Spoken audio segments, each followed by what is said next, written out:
Hi, I'm Matt with eTrailer. Today we're going to be talking about the Bulldog Winch Recovery Hitch for your soft shackles in our 2-inch hitch receiver. So let's check it out.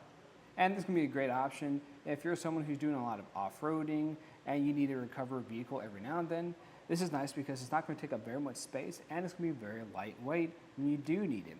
And on top of that, it is going to have these more rounded edges, so when you do have those soft shackles in here, it's going to be less likely of rubbing them and damaging those straps over time like you would with something with a hard edge. So today we're mainly going to be focusing on how easy it is to use a shackle with this. Then once we're done with that, we'll go over some of the specs and then I'll give you my final thoughts. So to talk about that now, I'm just going to remove this pin and clip. I will say this will not come with a pin and clip. You'll have to have one already.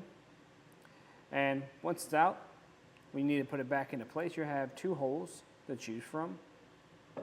Slide that into your receiver, grab that pin, put it back right into place, put that clip on the other side. Now when it comes to putting your straps through, I did notice this hole is a little bit smaller. So if you have any smaller straps, it'll be fine.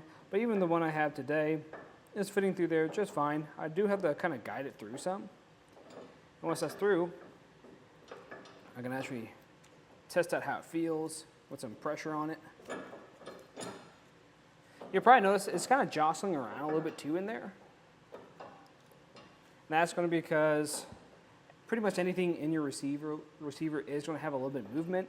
You can reduce that completely if you check out some of our anti-rattle devices. We have plenty of options on our website. One of them being the eTrailer anti-rattle device, which you only need to twist a knob and tighten everything into place, so you don't have to worry about that noise when you're actually using this. But yeah, so far this is rotating pretty smoothly. I'm not finding that I have a lot of pressure on these edges here, and again, that's going to be because all these spots where this would make contact with are going to be rounded. So let's go into a couple of the specs. So the first thing is going to be how strong this is. So this is going to be rated for 10,000 pounds for your working load limit and 20,000 pounds for your brake limit. So when you are actually using this, make sure you stay within 10,000 pounds. It's also important just to make sure that you're going from the lowest rated component of your vehicle. So check what your vehicle is rated for and the hitch itself, so you don't damage anything.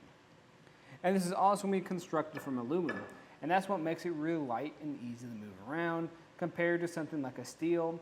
Now, with these being kind of smaller, even a steel one isn't going to be that heavy, but let's say you were to drop it. If you drop it on your foot, it's going to hurt quite a bit as opposed to something like this. And something else I did want to talk about real quick is going to be these pinholes. Now typically something like this would use a 5/8 inch pinhole, but these do not. You're going to have to use a smaller pin. The one I have is a little bit thin for it, but it still goes all the way through. You just also want to make sure that's going to go all the way through your receiver as well, so you actually can put the clip on the other side. Now, in my opinion, I think this is going to be a solid option if you are looking for something that's going to be more lightweight and will take up less space. Now, another option that I like a little bit more is going to be one by Bulletproof. What I like about that one is it's going to be a little bit more versatile. You can actually put it in different positions, and that hook or that shackle on it actually swivels some. On top of that, it's going to have a larger opening, so it's just a little bit easier to use in my opinion. But again, it will be a little bit more heavy, a little bit larger, so it'll take up more space on top of that. But of course, if you guys have any other questions, let us know here at eTrailer. And again, I'm Matt. Thanks for watching.